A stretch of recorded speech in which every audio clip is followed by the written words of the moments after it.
네, 김건희 특검에 대한 수사가 속도를 내고 있습니다. 다수의 언론 보도에 따르면 삼부토건 주가 조작 사건과 서울 양평간 고속도로 종점 변경 특혜 의혹을 동시에 살펴보게 되는 투트랙 수사를 벌이고 있다고 합니다.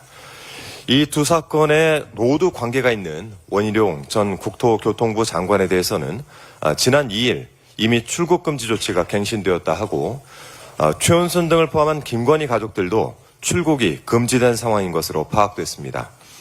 양평 군수를 역임했던 국민의힘 김선교 의원과 양평군 고위 공직자들도 출국 금지됐습니다.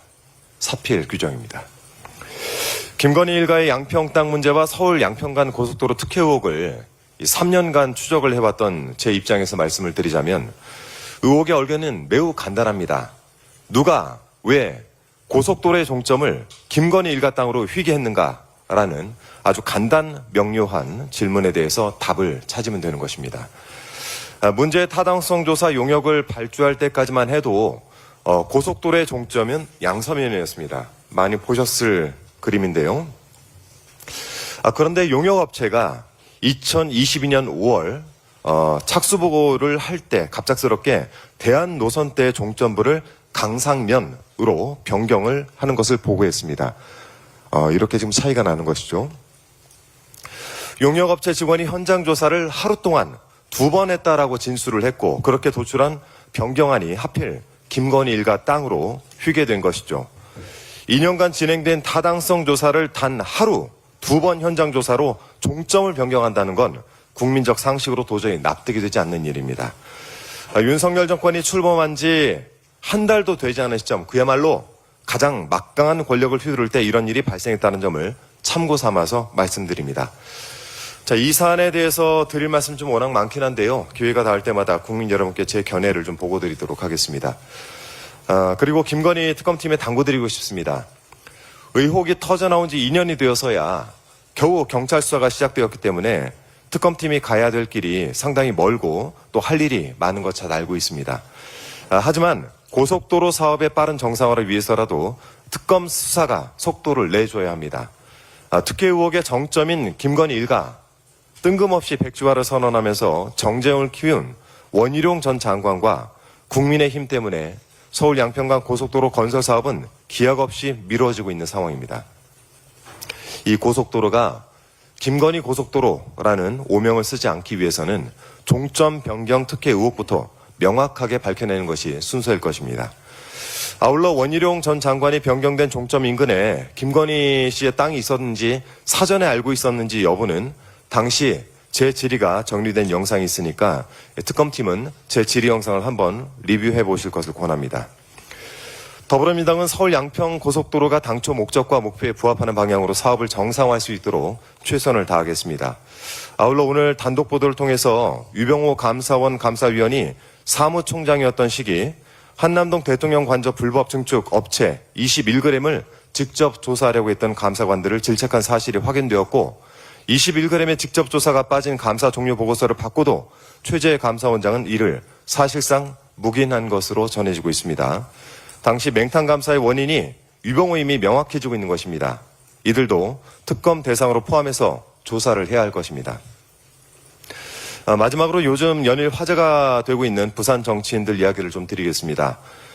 부산 해운대구 의회에서 해수부 부산 이전 촉구 결의안이 국민의힘 구의원들에 의해 부결되어 비난이 지속되고 있는 가운데 지난 주말 동안에는 국민의힘 소속 박수영 의원 때문에 부산 지역 사회가 상당히 시끄러웠던 모양입니다. 박수영 의원이 지난 금요일 저녁에 SNS에 글 하나를 올렸던데요. 해수부를 보내준다니 감사히 받겠다라면서 당선 축하금 25만 원 대신 산업은행도 남구로 빨리 보내주세요. 우리 부산 시민은 25만 원 필요 없어요. 라는 내용이었습니다. 여기에 대해서 제 사견을 덧붙이기보다 본인의 글에 달린 수많은 댓글들 중 몇 개만 제가 읽어드리겠습니다. 본인이 줄 거냐? 나는 필요하다. 우리 부산 시민은 국민의힘이 필요 없다. 산업은행은 윤석열 정부 공약인데 3년 동안 안 옮길 때는 이런 말도 못하더니 참 웃긴다 등. 이 부산 시민을 기만하는 것도 정도껏 하셔야죠. 그래서 부산에서 정치에 계속할 수 있겠습니까? 민생회복지원금 필요 없다고 하셨으니 이 소비 쿠폰 신청하시는 것 반드시 인증해서 사진 올려주시길 부탁드리겠습니다. 국민의힘이 민생회복지원금을 뭐라고 불러도 그 본질은 변하지 않습니다. 어려운 민생과 지역경제에 활력을 불어넣게 될 정책입니다. 우리 가족 식비에 요긴하게 쓰겠다. 오랜만에 머리도 하고 안경을 바꿔서 나 자신을 더 돌보겠다. 우리 아이 학원비에 보태겠다. 이것이 국민들의 생각입니다. 벌써부터 국민 사이에서 작지만 행복한 계획들이 이렇게 세워지고 있습니다. 부산 시민들에게도 이렇게 작지만 행복한 계획을 세울 권리가 있다는 점 말씀드립니다. 이상입니다. 다음으로 김병주 최고위원의 발언이 있겠습니다. 내란 특검이 윤석열에 대한 구속영장을 청구했습니다. 특수공무 집행방해와 대통령 경호법 위반뿐 아니라 계엄 선포문 사후 작성, 즉 허위 공문서 작성 혐의 등 구속 사유는 차고 넘칩니다. 이제 공은 법원으로 넘어갔습니다. 내란 범죄에 대해 엄중하게 답해야 합니다. 국민의 뜻에 따라 정의롭게 답해야 합니다. 거리를 자유롭게 할부하는 내란 수계의 모습은 결코 정의롭지가 않습니다. 부디 구속영장 발부로 사법 정의를 스스로 회복하기 바랍니다. 국민의힘은 반성 없는 국정 발목 잡기를 지속하고 있습니다. 추경 본회의도 불참하는 등 목리를 부리고 있습니다. 국민의힘은 대통령실 특활비, 국방예산 삭감 등 추경 성과 깎아내리기에 안간 힘을 부리고 있습니다. 안철수 혁신위원장 임명 등 겉으로는 대선 패배 수습 시도 중이나 지도부는 친윤을 재배치하고 여전히 내란 정당의 본색을 그대로 유지하는 듯 합니다. 특히 부산 시민에게 드릴 민생지원금에 대해 국민의힘 박수영 의원이 필요 없다고 말했습니다. 기가 막힐 노릇입니다. 도대체 박 의원은 무슨 자격으로 부산 시민의 권리를 대신 거부하려는 겁니까? 이제 와서 민생지원금보다 산업은행이 더 낫다고요? 민생이 정치적 흥정의 대상입니까? 지금도 장바구니 앞에서 한숨 짓는 서민들, 폭염에도 야외에서 일해야 하는 노동자들, 폐업을 고민하는 자영업자들, 그들 앞에서 25만 원이 필요 없다고 외치는 것은 민심에 대한 모독입니다. 박수영은 지난 3년간 여당 의원으로서 무엇을 했습니까? 윤석열 정권의 민생 파탄을 방치하지 않았습니까? 정치인은 국민의 목소리에 귀를 기울여야 합니다. 민생지원금을 놓고 많은 시민들이 나는 필요하다고 외치고 있습니다. 그런데 너희는 필요 없다고 단정하는 정치가 민의를 대변하는 겁니까? 박수영 의원은 즉각 부산 시민께 사과하십시오. 민주당은 국민의 삶과 직결된 민생회복 예산을 정쟁의 볼모로 삼지 못하도록 끝까지 지켜내겠습니다. 어제 고위 당정 협의가 있었습니다. 소비자 물가 동향을 점검했습니다. 민주당은 가공식품 가격 인상률을 최대한 낮춰달라고 요구했고 정부도 적극 검토하기로 했습니다. 민주당은 또 경기 회복에 골든타임을 놓치지 않기 위해 최대한 빠른 추경 집행을 정부에 요청했습니다. 이에 정부는 집행관리 대상 예산 중 85%를 9월 말까지 집행하겠다고 밝혔습니다. 1차 추경 예산 집행 목표보다 15% 높은 수준입니다. 특히 연일 계속되는 폭염에 온열 질환자가 급증하고 있습니다. 질병관리청 온열 질환 감시체계에 따르면 올해 5월 20일부터 어제까지 온열 질환자는 790명입니다. 지난해 같은 기간보다 300여 명이 많습니다. 이에 당정은 과거 폭염 인명피해 분석을 통해 취약계층에 대한 유형을 세분화하고 맞춤형으로 안전관리를 실시하기로 했습니다. 특히 실수요자 중심으로 냉방물품 지원과 행동요령을 집중 홍보할 계획입니다. 온열 질환으로 사망자까지 발생하고 있습니다. 단순한 날씨 문제로 치부할 사항이 아닙니다. 당정은 국민의 생명을 지키기 위해 최선을 다할 것입니다. 국민 여러분께서도 꼭 한낮 야외 활동을 자제해 주십시오. 충분한 휴식과 수분 섭취로 적정 체온을 유지해 주시기 바랍니다. 앞서 북한에 무인기를 보내면 알 수밖에 없는 부대 5곳에 지난해 10월 당시 김용현 국방부 장관이 경력금을 지급했다고 밝힌 바입니다. 그 가운데 핵심은 드론을 직접 날린 드론 사령부인데 지난해 10월에 이어 11월에도 무인기 침투 작전을 벌인 것으로 알려졌습니다.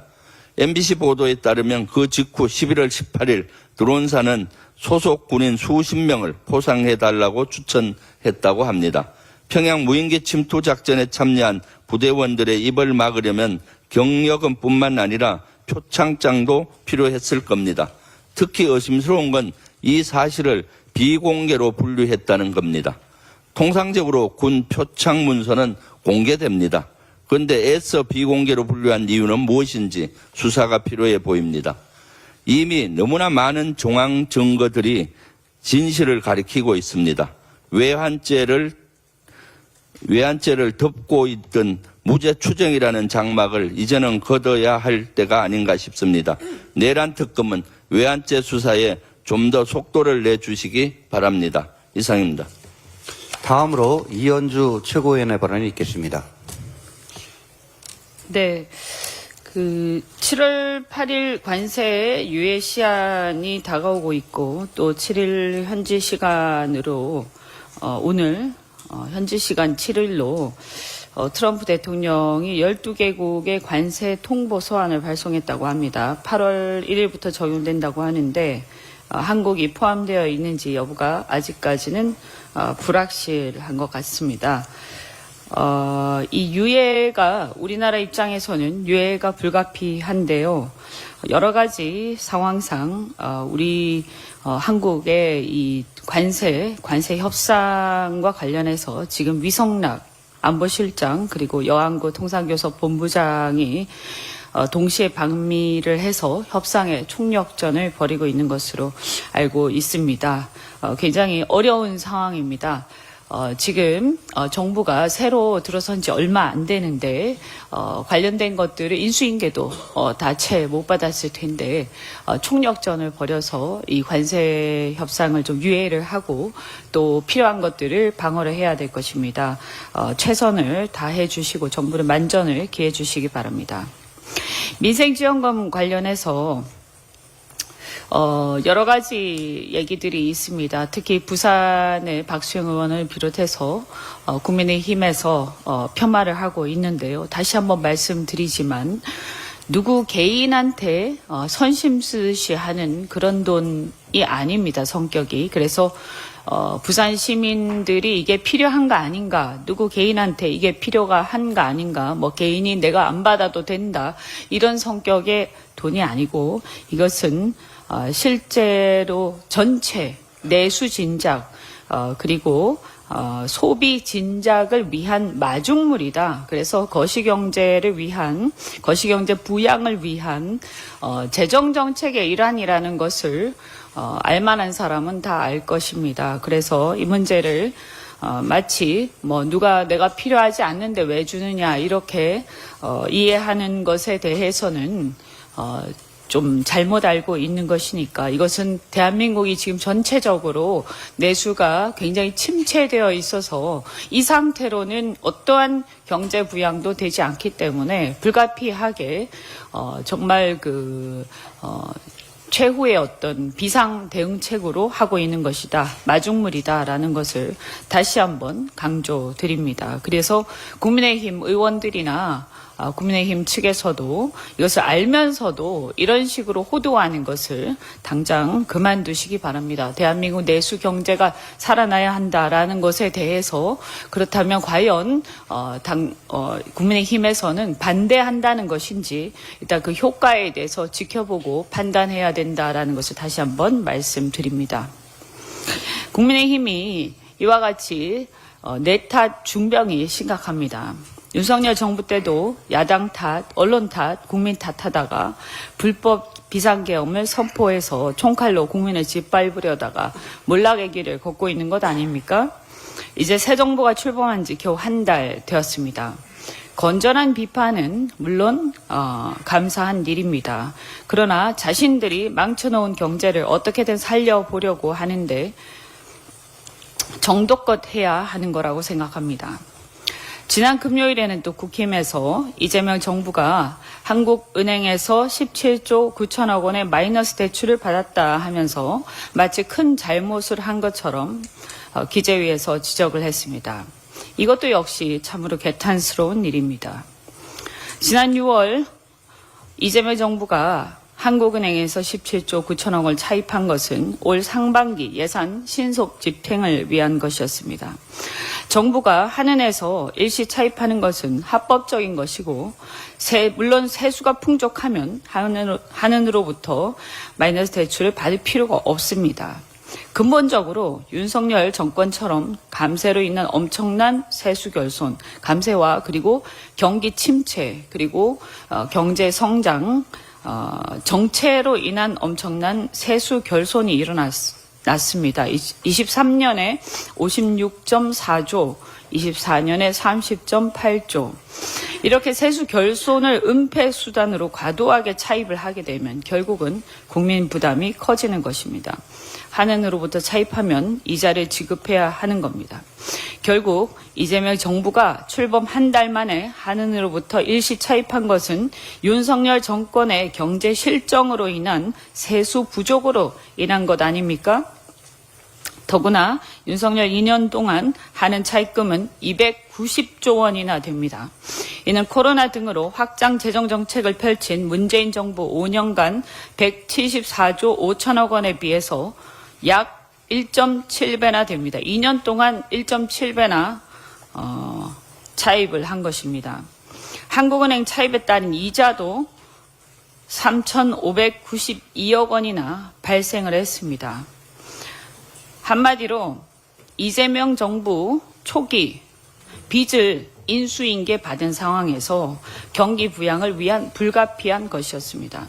윤석열 정부의 높은 차입금과 경기 침체를 극복하지 못한 데 대해서 반성부터 할 일이지 이렇게 무차별적으로 정권 초기에 비판에 열올리는 것은 도의가 아니라고 생각합니다. 재정 운영을 잘못해서 자기 정부에 부담을 주고 국민에게 큰 손해를 끼쳤으니 잘못을 되돌아보고 반성부터 하길 바랍니다. 지난번에 부동산 규제 관련해서 상호주의 원칙을 따라야 한다라고 말씀드린 바 있습니다. 다행히 국토교통부가 이달부터 관계부처와 수도권 부동산 시장 합동조사에 착수했다고 합니다. 특히 해외자금 불법 반입, 편법 증여 등 외국인의 투기성 거래도 조사 대상에 포함시켰다고 하니까 강남 3구 등 고가 아파트를 외국인들이 사들인다는 소문의 진위를 철저히 파악해서 외국인의 불법적 부동산 투기를 근절하기를 바랍니다. 그런가 하면 최근 온라인 여론을 중심으로 외국인에 대한 혜택이 과도하다는 비판이 확산되고 있습니다. 논란 중에 일부는 사실과 다른 여론몰이가 있습니다. 예를 들어서 학교는 성적이 낮아도 의대 합격이 가능하다라는 그런 얘기들이 있는데 이것은 외국인 전형은 부모 모두 외국인인 경우에 해당이 되고 성적 기준 없이 입학하는 것은 사실이 아니라고 교육부에서 해명을 했습니다. 그리고 외국인은 보험료를 적게 내고 혜택을 받는다. 이것은 2021년 이후에 동일 기준을 적용하고 있다고 합니다. 또한 다문화 자녀는 군 면제가 된다라는 것에 대해서도 복수 국적자는 병역 의무가 있다고 합니다.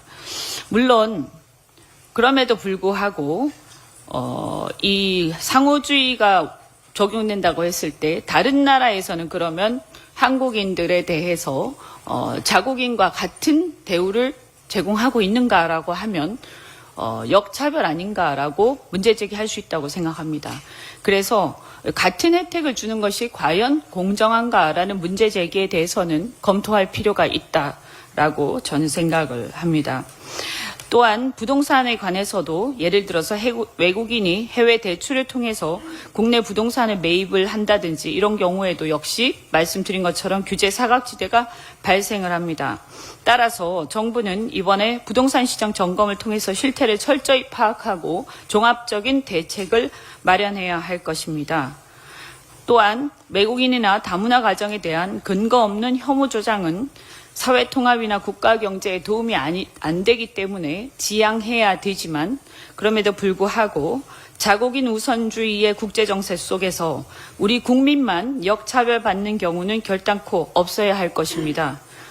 따라서 상호주의에 입각해서 전반적인 정책의 개선점을 파악하고 개선해 나가도록 하겠습니다. 이상입니다. 마지막으로 송순호 최고위원의 발언이 있겠습니다. 누군가를 향해 손가락질을 하려면 나는 떳떳한가 스스로부터 돌아봐야 합니다. 그것이 인지상정입니다. 인지상정은 사람의 보통의 마음 상태를 나타내는 말로 타인의 처지를 이해하거나 공감할 때 사용하는 사자성어로 정치인이라면 기본적으로 지녀야 할 덕목입니다. 그런데 인지상정이 부족하거나 아예 결여되어 있는 우리나라 정치인들이 들어 있습니다. 그런 정치인들이 중요한 정치력을 행사하려고 하는 순간 심각한 인지 부조화 현상이 나타납니다. 김민석 총리를 향해 검은봉투법을 발의하고 축의금과 조의금, 출판기념회에서 받은 현금 수억을 거론하며 공직자윤리법 위반이라고 말하는 주진우 국민의힘 국회의원이 대표적입니다. 주진우 의원은 청문회 과정에서 제기된 자신의 병력비리 의혹에 대해서 해명은 하지 않고 화를 냈습니다. 또한 검찰 공무원 출신인 자신이 어떻게 70억 원대의 재산을 형성했는지, 그리고 2005년생 겨우 20살 아들의 7억 원대 예금에 대한 증여세 문제, 주가 조작 작전주 보유 의혹, 가족의 유흥업소 운영과 부동산 보유 의혹에 대해서는 일체 해명을 내놓고 있지 않습니다. 그러면서 김민석 총리를 향해서는 집에 6억 원 원의 현금 돈다발이 있다, 검증이 아니라 수사 대상이다라고 우기고 있습니다. 국민의힘은 한술 더 떠서 그 내용을 거리 현수막으로 도배를 하면서 혹세무미 나고 있는데요. 이는 명백한 명예훼손에 해당합니다. 이번 기회에 그들의 위법 행위에 대해 따끔한 맛을 보여주어야 합니다. 법은 가까이 있고 정의의 펜이라는 것을 보여주어야 합니다. 그래야 그들의 거짓 선동을 막을 수 있습니다. 정치인에 대한 고의적이고 악의적인 명예훼손은 한 정치인의 정치 생명과 심지어 목숨까지 끊어놓을 수 있는 심각한 사안이 되기도 합니다. 저는 이번 김민석 총리에 가한 주진우 의원의 악의적인 거짓 선동으로 명예를 훼손한 행위에 대해서 징벌적 손해배상을 도입해야 한다는 생각입니다. 명예훼손에 대한 형사적 처벌은 설사 유죄 판결이 나더라도 기껏해야 몇십만 원에서 몇백만 원 벌금형에 그쳐 실질적 처벌이 이루어지지 않는 것이 현실입니다. 수십억 원을 가진 그들에겐 그저 애들 과자값에 불과하기 때문입니다. 그러니 주진우류 같은 자들이 저렇게 설치고 있는 것입니다. 그들에게 실질적 처벌은 행사와는 별개로 고액의 배상을 치르게 하는 징벌적 손해배상밖에 없습니다. 주진우류와 같은 사람들에게는 상상 이상의 고액 배상 처벌이 이루어져야 합니다. 그래야 불이 뜨거운지 합니다. 그래야 악의적 거짓말로 국민을 현혹하는 일이 반복되지 않습니다. 김민석 총리를 향해 손가락질한 주진우 의원은 70억 원 재산과 2005년생 아들이 7억 원대 예금에 대해 맹맹백백하게 해명하길 바랍니다. 그것이 본인이 그렇게 쏟아낸 말, 국민의 눈높이입니다. 주진우 의원 본인이 의혹을 스스로 해명하지 못한다면 그 다음은 수사기관과 법정에 설 각오를 해야 할 것입니다. 남의 눈 속에 있는 티는 보면서 자신의 눈 속에 있는 들뿐은 깨닫지 못하는 주진우 의원과 국민의힘에 경고합니다. 혹세무민으로 국민을 현혹하지 말길 바랍니다. 국민 우습게 보지 마십시오. 그러다 큰 코 다칩니다. 이상입니다.